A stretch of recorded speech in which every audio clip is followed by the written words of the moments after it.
नमस्कार। निःशुल्क ज्योतिष परामर्श केंद्र में आप सबका स्वागत है।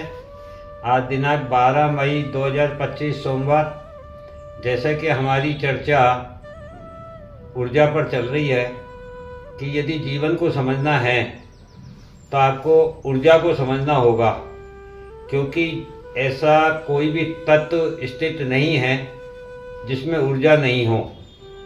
तो जब सभी तत्वों में ऊर्जा है और वह भिन्न भिन्न प्रकार से है, तो हमें भी उस ऊर्जा के महत्व को समझना होगा, तभी हम अपने जीवन को समझ सकते हैं।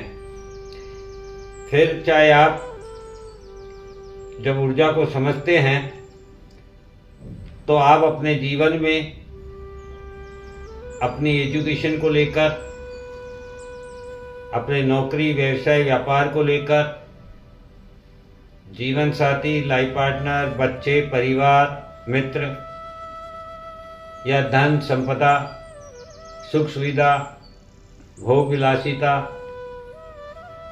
या किसी भी प्रकार की परेशानी हो, दुख हो, वे सभी ऊर्जा के द्वारा आप समझ सकते हैं।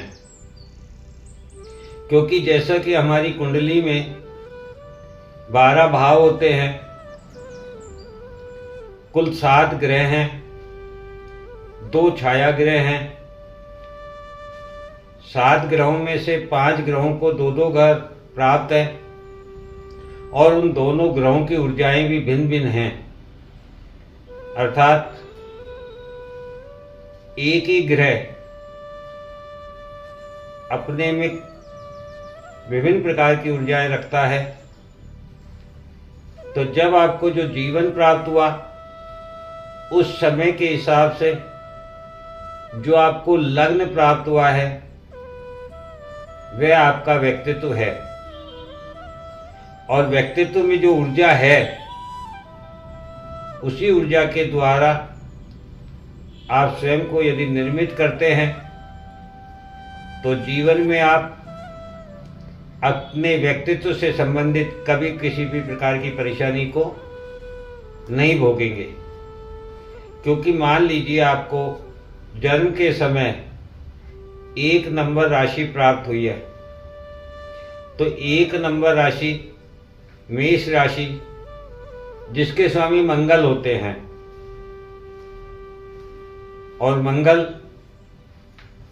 अग्नि ऊर्जा के कारक है, ग्रहों में सेनापति हैं। हमारे शरीर में दौड़ता हुआ खून मंगल को दिखाता है। हमारे द्वारा किसी भी प्रकार का किया गया एक्शन मंगल को दिखाता है। तो इस प्रकार से मेष राशि का जो प्रतीक चिन्ह है वह भेड़ है। कालपुरुष की कुंडली का पहला भाव है, उसमें भी 3 नक्षत्र होते हैं। एक एक नक्षत्र के भी 4 चरण होते हैं। तो जब आप इसको जितनी बारीकी से समझते जाएंगे, उस ऊर्जा के उस कण तक पहुंच पाएंगे जो बहुत सूक्ष्म है। तो आप एक एक सेकंड का भी अपना ऊर्जा के महत्व को समझकर सदुपयोग कर सकते हैं। क्योंकि प्रत्येक क्षण अपना एक महत्व रखता है और वह क्षण पूरे जीवन को बदलने की क्षमता रखता है। यदि हम ऊपरी तौर पर देखना चाहते हैं तो हम सबसे पहले उस भाव के स्वामी की ऊर्जा को समझेंगे। जैसे हमने मेष राशि की बात की, तो इसके स्वामी मंगल है। यहाँ पर सूर्य उच्च के होते हैं, अर्थात यह स्वामित्व देती है, अधिकार देती है। आप सदा अपने व्यक्तित्व को लेकर जिम्मेदार रहेंगे, किंतु आप में एक जल्दबाजी होगी, क्योंकि ये काल पुरुष की पहली कुंडली है तो आपके पास ऊर्जा तो होगी, किंतु उस ऊर्जा को इस्तेमाल करने का जो विवेक चाहिए वह आपके पास इस राशि में नहीं हो सकता है। फिर यह ऊर्जा आपको कहाँ से प्राप्त होगी, ये भी इस पर निर्भर करता है कि उस राशि का स्वामी कहाँ, नवमांश में कहाँ पर स्थित है। क्योंकि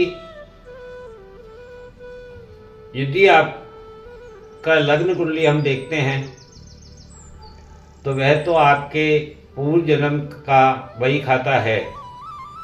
पूर्व जन्म में आपने क्या क्या जमा किया है, क्या क्या खर्च किया है, किस किस से आपको लेना है, किस किस को आपको देना है, कौन आपके मित्र होंगे, कौन आपके शत्रु होंगे, कैसा आपका परिवार होगा, कैसा आपका व्यापार होगा, कैसी आपकी सुख सुविधाएं होंगी, ये सब लग्न के द्वारा देखी जाती है।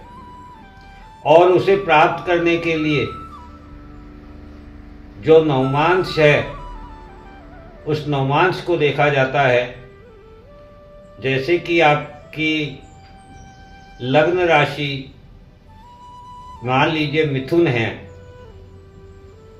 तो मिथुन राशि के स्वामी बुध होते हैं कि कम्युनिकेशन को दिखाती है, किसी के साथ को दिखाती है, मौज मस्ती को दिखाती है। किंतु नवमांश में यदि आपके लग्न जो बन रहा है वह मकर राशि का है तो मकर राशि कर्म को दिखाती है। अर्थात जो आप व्यक्तित्व लेकर आए हैं, जो जन्म के समय आपको लग्न प्राप्त हुआ था वह आपके पूर्व जन्म के द्वारा प्राप्त हुआ है। आपने अपने जीवन में अपने व्यक्तित्व के लिए कम्युनिकेशन, मौज मस्ती, किसी का साथ, ये सब आपने जमा किया है, प्राप्त किया है। किंतु ये सब इस जीवन में आपको नवमांश के लग्न के अनुसार प्राप्त होगा। और नवमांश में यदि मकर राशि का लग्न प्राप्त हुआ है तो मकर राशि कर्म को दिखाती है। तो आपका व्यक्तित्व आपके कर्म के द्वारा निर्मित होगा, जिसमें आपको साथ भी मिलेगा, मौज मस्ती भी होगी। अर्थात लग्न के वे सभी गुण आपको अपने कर्म के द्वारा प्राप्त होंगे। और यदि मान लीजिए नवमांश के लग्न में मंगल बैठे हुए हैं तो मंगल मकर राशि में उच्च के होते हैं, तो मंगल की जो ऊर्जा है वह सुरक्षा को दिखाती है। अर्थात आपको इस जीवन में अपने व्यक्तित्व में जो कर्म करना है, जिससे व्यक्तित्व का निर्माण होगा, वह लोगों की सुरक्षा प्रदान करने से होगा, लोगों को सही राह दिखाने से होगा, लोगों को नियम और कानून की पालना कराने से होगा। अर्थात आपका इस जीवन में एक सेनापति की भूमिका होगी। आप यदि सेनापति की भूमिका निभाते हैं तो आपके व्यक्तित्व का निर्माण होगा और वही आपको सर्वस्व प्रदान कर सकता है। इस प्रकार से हमने व्यक्तित्व के बारे में चर्चा की। और व्यक्तित्व जो है वही हमारा चरित्र निर्माण करता है, वही हमारा समाज निर्माण करता है। उसी के द्वारा जब हम कर्म करते हैं तो कर्म का फल प्राप्त होता है, समाज प्राप्त होता है, सुख सुविधा, वैभव विलासिता, मान सम्मान, पद प्रतिष्ठा सभी आपके कर्म पर निर्भर होती है। और आपके व्यक्तित्व का निर्माण भी कर्म पर ही निर्भर है। इस प्रकार से जब हम ऊर्जा का सदुपयोग करते हैं, ऊर्जा को समझकर उसके अनुसार कार्य करते हैं, तो हम देखेंगे कि हमें उस भाव से कभी किसी प्रकार की कोई परेशानी प्राप्त नहीं हो सकती है। अब इसमें यह भी देखना होगा कि नवमांश में यदि लग्न आपका मकर राशि का बन रहा है तो वह शनि जो उसके स्वामी हैं वे कहाँ बैठे हैं, वे क्या देने वाले हैं आपकी इस ऊर्जा के द्वारा। मान लीजिए वे शनि अपने ही मूल त्रिकोण राशि कुंभ राशि में बैठे हैं, तो वह आपका धन भाव है, परिवार का भाव है। तो निश्चित रूप से आप अपने कर्म के द्वारा अपने व्यक्तित्व का निर्माण करके परिवार, धन सभी कुछ संग्रहित कर पाएंगे। तो इस प्रकार से हमें ये भी देखना है कि वह जिस ऊर्जा का इस्तेमाल हम कर रहे हैं उस ऊर्जा के द्वारा हमें क्या प्राप्त होगा। तो इसी प्रकार से शनि मान लीजिए आपके चतुर्थ भाव में है, तो चतुर्थ भाव मेष राशि बनता है, अर्थात मंगल और शनि का राशि परिवर्तन भी है। और चतुर्थ भाव आपके सुख सुविधाओं का, वैभव विलासिता का, मित्रों का है, अर्थात आपको मंगल की ऊर्जा का इस्तेमाल करके कर्म करने पर, लोगों को सुरक्षा प्रदान करने पर आपके मित्र होंगे, आपकी सुख सुविधाएं बढ़ेगी, आपकी वैभव विलासिता बढ़ेगी और वैभव विलासिता से ही आपको ये अधिकार प्राप्त होगा कि आप लोगों की सहायता कर सकते हैं। इस प्रकार से ये एक्सचेंज भी दिखाता है, अर्थात हमें दोनों घरों की ऊर्जा भी देखनी होती है। यही ऊर्जा का खेल है। और जो कुछ है हमारे जीवन में, जो कुछ ग्रह है, जितने भी तत्व हैं, वे सभी ऊर्जा का खेल है। और ऊर्जा को यदि हम समझ लेते हैं तो समझिए कि हमने जीवन को समझ लिया है और अपने लिए सदुपयोगी बना लिया है।